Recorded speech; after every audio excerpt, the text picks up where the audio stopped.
श्री रुद्र संहिता तृतीय खंड छठा अध्याय। पार्वती जन्म। ब्रह्मा जी कहते हैं, हे नारद, तत्पश्चात हिमालय और मैना देवी भगवती और शिवजी के चिंतन में लीन रहने लगे। उसके बाद जगत की माता जगदम्बिका अपना कथन सत्य करने के लिए अपने पूर्ण अंशों द्वारा पर्वतराज हिमालय के हृदय में आकर विराजमान हुई। उस समय उनके शरीर में अद्भुत एवं सुंदर प्रभा उतर आई। वे तेज से प्रकाशित हो गए और आनंद हो देवी का ध्यान करने लगे। तब उत्तम समय में गिरिराज हिमालय ने अपनी प्रिया मैना के गर्भ में उस अंश को स्थापित कर दिया। मैना ने हिमालय के हृदय में विराजमान देवी के अंश से गर्भ धारण किया। देवी जगदम्बा के गर्भ में आने से मैना की शोभा व कांति निखर आई और वे तेज से संपन्न हो गईं। तब उन्हें देखकर हिमालय बहुत प्रसन्न रहने लगे। जब देवताओं सहित श्रीहरि और मुझे इस बात का ज्ञान हुआ तो हमने देवी जगदम्बिका की बहुत स्तुति की और सभी अपने अपने धाम को चले गए। धीरे धीरे समय बीतता गया। 10 माह पूरे हो जाने के पश्चात देवी शिवा ने मैना के गर्भ से जन्म ले लिया। जन्म लेने के पश्चात देवी शिवा ने मैना को अपने साक्षात रूप के दर्शन कराए। देवी के जन्म दिवस वाले दिन बसंत ऋतु के चैत्र माह की नवमी तिथि थी। उस समय आधी रात को मृगशिरा नक्षत्र था। देवी के जन्म से सारे संसार में प्रसन्नता छा गई। मंद मंद हवा चलने लगी। सारा वातावरण सुगंधित हो गया। आकाश में बादल उमड़ आए और हल्की हल्की फुहारों के साथ पुष्प वर्षा होने लगी। तब मां जगदम्बा के दर्शन हेतु विष्णु जी और मेरे सहित सभी देवी देवता गिरिराज हिमालय के घर पहुंचे। देवी के दर्शन कर सबने दिव्य रूपा महामाया मंगलमयी जगदम्बिका माता की स्तुति की। तत्पश्चात सभी देवता अपने अपने धाम को चले गए। स्वयं माता जगदम्बा को पुत्री रूप में पाकर हिमालय और मैना धन्य हो गए। वे अत्यंत आनंद का अनुभव करने लगे। देवी के दिव्य रूप के दर्शन से मैना को उत्तम ज्ञान की प्राप्ति हो गई। तब मैना देवी से बोली, हे जगदम्बा, हे शिवा, हे महेश्वरी, आपने मुझ पर बड़ी कृपा की जो अपने दिव्य स्वरूप के दर्शन मुझे दिए। हे माता, आप तो परम शक्ति हैं। आप तीनों लोकों की जननी हैं और देवताओं द्वारा आराध्य हैं। हे देवी, आप मेरी पुत्री रूप में आकर शिशु रूप धारण कर लीजिए। मैना की बात सुनकर देवी मुस्कुराते हुए बोली, मैना, तुमने मेरी बड़ी सेवा की है। तुम्हारी भक्ति भावना से प्रसन्न होकर ही मैंने तुम्हें वर मांगने के लिए कहा था और तुमने मुझे अपनी पुत्री बनाने का वर मांग लिया था। तब मैंने तथास्तु कहकर तुम्हें अभीष्ट फल प्रदान किया था। तत्पश्चात मैं अपने धाम चली गई थी। उस वरदान के अनुसार आज मैंने तुम्हारे गर्भ से जन्म ले लिया है। तुम्हारी इच्छा का सम्मान करते हुए मैंने तुम्हें अपने दिव्य रूप के दर्शन दिए। अब आप दोनों दंपति मुझे अपनी पुत्री मानकर मेरा लालन पालन करो और मुझसे स्नेह रखो। मैं पृथ्वी पर अद्भुत लीलाएं करूंगी तथा देवताओं के कार्यों को पूरा करूंगी। बड़ी होकर मैं भगवान शिव को पति रूप में प्राप्त कर उनकी पत्नी बनकर इस जगत का उद्धार करूंगी। ऐसा कहकर जगत माता देवी जगदम्बा चुप हो गईं। तब देखते ही देखते देवी भगवती नन्हे शिशु के रूप में परिवर्तित हो गईं। श्री रुद्र संहिता तृतीय खंड 7वां अध्याय। पार्वती का नामकरण। ब्रह्मा जी बोले, हे मुनिश्रेष्ठ नारद, मैना के सामने जब देवी जगदम्बिका ने शिशु रूप धारण किया तो वे सामान्य बच्चे की भांति रोने लगीं। उनका रोना सुनकर सभी स्त्रियां और पुरुष जो उस समय वहां उपस्थित थे प्रसन्न हो गए। उस श्याम कांति वाली नीलकमल के समान शोभित उस परम तेजस्वी सुंदर कन्या को देखकर गिरिराज हिमालय बहुत प्रसन्न हुए। तब शुभ मुहूर्त में हिमालय ने अपनी पुत्री का नाम रखने के बारे में सोचा। उस समय मैना और हिमालय बहुत प्रसन्न। तब देवी के गुणों और सुशीलता को देखकर उनका नाम पार्वती रखा गया। चंद्रमा की कला की तरह हिमालय पुत्री धीरे धीरे बड़ी होने लगी। उसके अंग प्रत्यंग चंद्रमा की कला एवं बिंब के समान अत्यंत शोभायमान होने लगे। गिरिजा अपनी सहेलियों के साथ खेलती थीं। पार्वती अपनी सखियों के साथ कभी गंगा की रेत से घर बनाती तो कभी कंदुक क्रीड़ा करती। खेलती खेलती वे बड़ी होने लगीं। जब वे शिक्षा के योग्य हो गईं, तो आचार्यों ने उन्हें विभिन्न धर्मशास्त्रों का उपदेश देना प्रारंभ किया। उससे उन्हें अपने पूर्व जन्म की सभी बातें स्मरण हो आईं। मुने, इस प्रकार मैंने शिवा की लीला का वर्णन तुमसे किया है। एक समय की बात है, तुम शिवलीला से प्रेरित होकर हिमालय के घर गए। हे नारद, तुम शिव तत्व के ज्ञाता हो और उनकी विभिन्न लीलाओं को समझते हो। तुम्हें आया हुआ देखकर हिमालय मैना ने तुम्हें प्रसन्नतापूर्वक नमस्कार किया तथा खूब आदर सत्कार किया। तत्पश्चात हिमालय ने अपनी पुत्री पार्वती को बुलाया और उससे तुम्हारे चरणों में प्रणाम कराया। फिर स्वयं भी बार बार नमस्कार करने लगे और बोले, हे मुनियों में श्रेष्ठ नारद, हे ब्रह्मा पुत्र नारद, आप परम ज्ञानी हैं। आप सदैव सबका उपकार करते हैं। आप भूत, भविष्य और वर्तमान जानते हैं। आप परोपकारी और दयालु हैं। कृपया मेरी कन्या का भाग्य बताएं और मुझे यह भी बताएं कि मेरी बेटी किसकी सौभाग्यवती पत्नी होगी। नारद, हिमालय के ऐसे प्रश्न सुनकर तुमने पार्वती का हाथ देखा और उसके मुखमंडल को देखकर कहना शुरू किया, हे गिरिराज और मैना, आपकी यह पुत्री चंद्रमा की कला की तरह शोभित हो रही है। यह समस्त शुभ लक्षणों से युक्त है। इसका भाग्य बड़ा प्रबल है। यह अपने पति के लिए सुखदायिनी होगी, साथ ही अपने माता पिता के यश और कीर्ति को बढ़ाएगी। यह परम साध्वी और संसार की स्त्रियों में सर्वश्रेष्ठ होगी। इसका पति योगी, नग्न, निर्गुण, कामवासना से रहित, माता पिताहीन, अभिमान से रहित, पवित्र एवं साधु वेशधारी होगा। इस बात को सुनकर मैना और हिमालय दोनों दुखी हो गए। पार्वती देवी सोचने लगी कि मुनि नारद की बात हमेशा सत्य होती है। जो लक्षण नारद जी ने बताए हैं, वे सभी तो शिवजी में विद्यमान हैं। भगवान शिव को अपना भावी पति मानकर पार्वती मन ही मन हर्ष से खिल उठी और शिवजी के चरणों का चिंतन करने लगी। तब हिमालय बड़े दुखी स्वर से बोले कि हे नारद, अपनी पुत्री के भावी पति के विषय में जानकर मैं बहुत दुखी हूँ। आप कृपया मेरी पुत्री को बचाने का कोई मार्ग सुझाएं।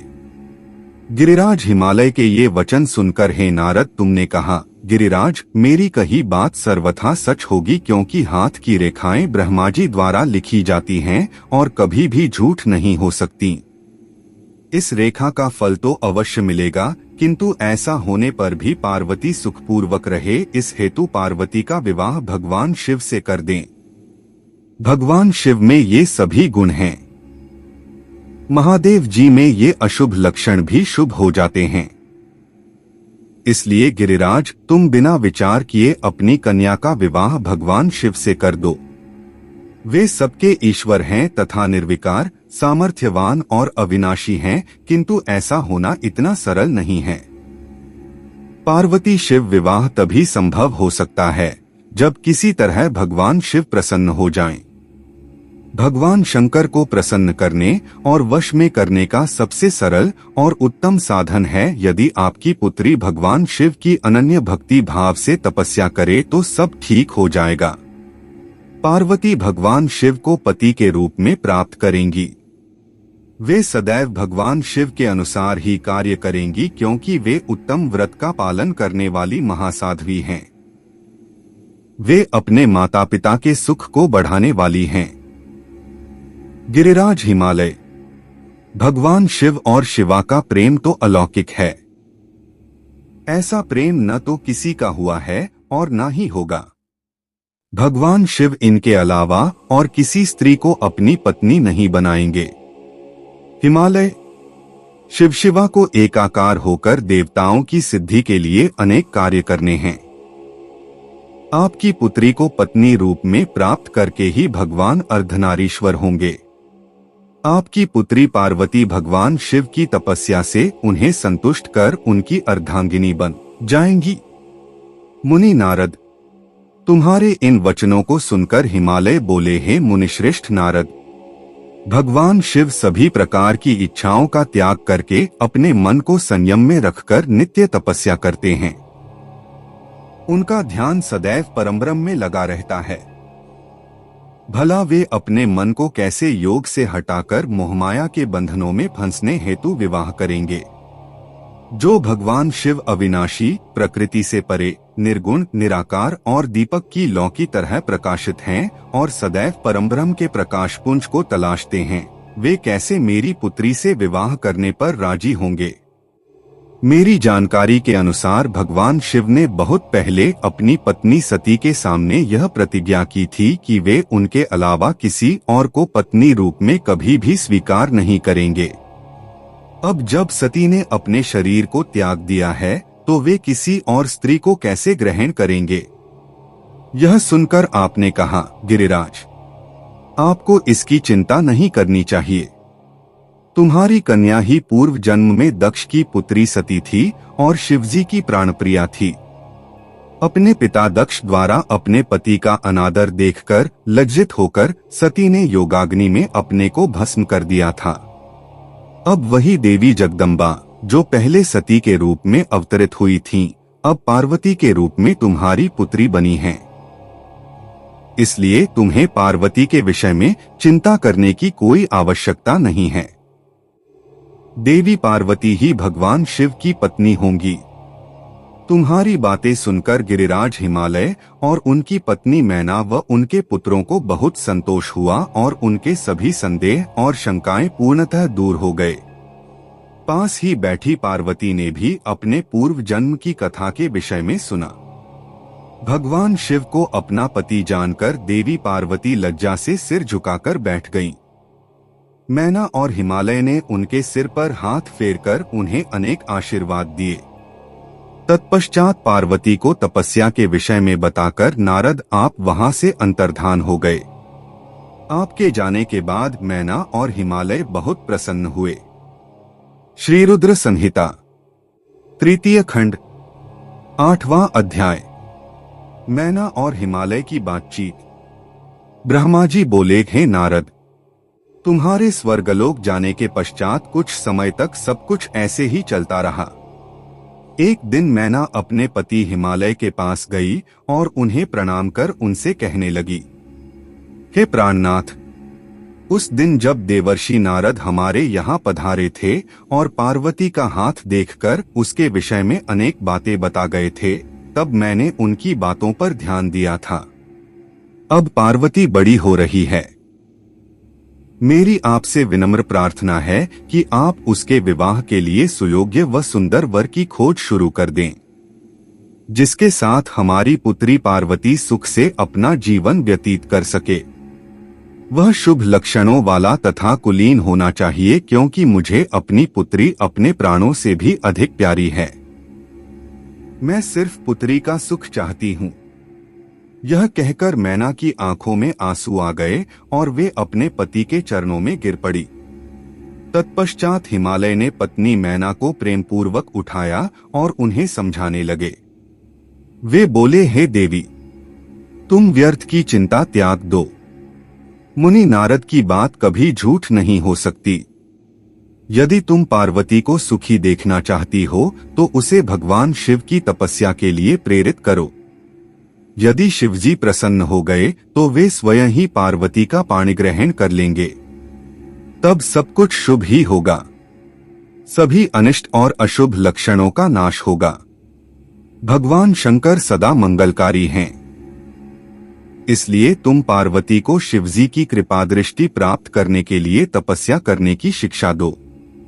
हिमालय की बात सुनकर मैना प्रसन्नतापूर्वक अपनी पुत्री पार्वती को तपस्या के लिए कहने उनके पास चली गई। श्री रुद्र संहिता तृतीय खंड 9वां अध्याय। पार्वती का स्वप्न। ब्रह्मा जी बोले, हे मुनिश्रेष्ठ नारद, जब मैना पार्वती के पास पहुंची तो उन्हें देखकर सोचने लगी कि मेरी पुत्री तो कोमल और नाजुक है। यह सदैव राजसी ठाठ बाट में रही है। दुख और कष्टों को सहना तो दूर की बात है, इनके बारे में भी यह सर्वथा अनजान है। पार्वती को उन्होंने बड़े ही लाड और प्यार से पाला है। तब कैसे मैं अपनी प्रिय पुत्री को कठोर तपस्या करने के लिए प्रेरित कर सकती हूँ? यही सब सोचकर मैना अपनी पुत्री से तपस्या के लिए कुछ नहीं बोल सकी। तब अपनी माता के चिंतित चेहरे को देखकर साक्षात जगदम्बा का अवतार धारण करने वाली देवी पार्वती यह जान गईं कि उनकी माताजी क्या कहना चाहती हैं। तब सब कुछ जानने वाली देवी भगवती का साक्षात स्वरूप पार्वती बोली, हैं माता, आप यहाँ कब आईं? आप बैठिए। माता, पिछली रात्रि के ब्रह्म मुहूर्त में मैंने एक स्वप्न देखा है। उसके विषय में मैं आपको बताती हूँ।